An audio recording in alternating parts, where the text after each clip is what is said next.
Bonjour à toutes et à tous, c'est Jonathan Caparros, journaliste et pronostiqueur épique depuis 2012. Une vidéo spéciale ici puisqu'il s'agit de la disparition d'un champion qu'on a appris ce vendredi par le tabloïd britannique le Racing Post, qui est l'équivalent du Paris Turf anglais. Donc l'objet de cette vidéo, c'est justement de vous dire de quoi est mort ce Rolling Court et savoir expliquer les causes de cette maladie. Et voilà, ce qui m'intéresse surtout, c'est d'interagir avec toi, savoir si tu as déjà connu, tu as déjà entendu parler de cette maladie, et ou si tu as des amis, ou tu possédais toi-même un cheval, ça m'intéresse de savoir. Avant de rentrer dans le vif du sujet, n'hésite pas à t'abonner à cette chaîne, à liker la vidéo et à la partager auprès du plus grand nombre afin que cette communauté de personnes passionnées s'agrandisse de jour en jour. Allez, c'est parti, jingle.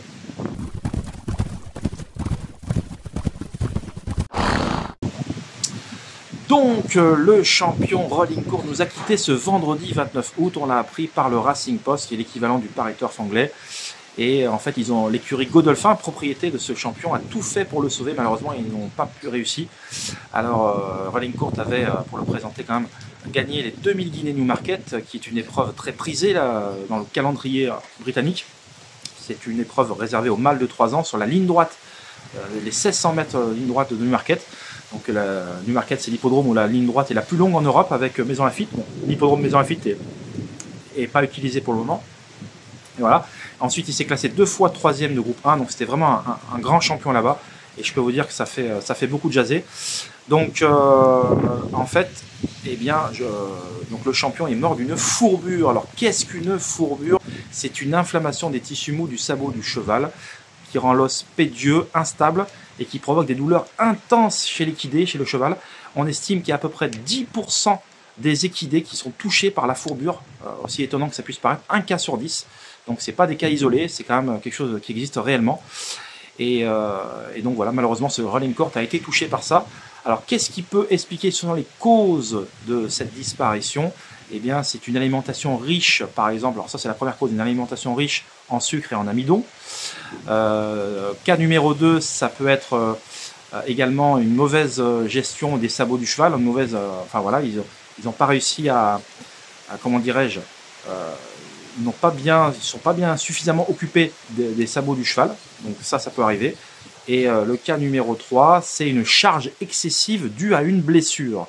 Alors moi je vais te dire ce que j'en pense, et c'est pour ça que je veux interagir avec toi et que ça m'intéresse dans les commentaires de ce que tu me dises, si tu as déjà entendu parler de ça. Alors moi, pour moi, les 2 premiers cas que j'ai évoqués, l'alimentation riche, honnêtement, et même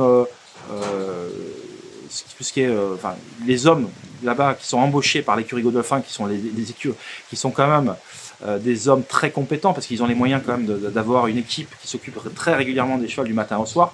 Je vois mal une écurie comme celle-là ne pas faire attention à l'alimentation riche qu'ils donnent aux chevaux le matin. Donc ça, je balaye d'un revers de main. Le cas numéro 2, pareil, je vois pas comment ils font les sabots des chevaux, ils ont des maréchals ferrants, ils ont les moyens de se payer tout un tas d'hommes de piste et d'hommes de main.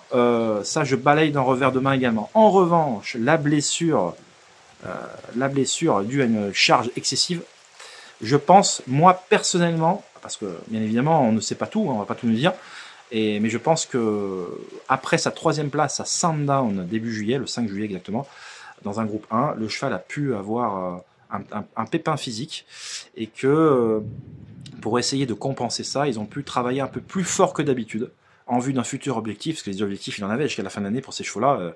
Pour une carrière d'étalon, chaque course est très importante pour le prix de Sailly à la fin de l'année. Donc, et je pense qu'ils ont essayé de compenser par une surcharge excessive de travail pour essayer que le cheval revienne au mieux, mais malheureusement, c'est comme les humains, on est tous différents, on a tous des articulations différentes, et avec une charge de travail similaire, eh bien, Pierre, Paul ou Jacques auront des...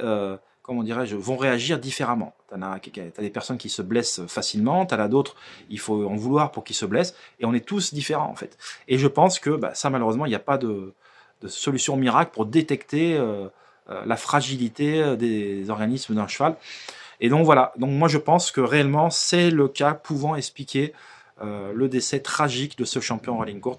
Voilà, j'espère qu'il trouvera un bonheur absolu, un bonheur éternel dans le paradis des chevaux. Voilà, cette vidéo est terminée. Je vous invite à réagir à nouveau, parce que ça m'intéresse de savoir, d'avoir votre avis. N'hésitez pas. Et sur ce, on se retrouve pour d'autres numéros. Merci de m'avoir écouté et je vous dis à très vite. Bye bye.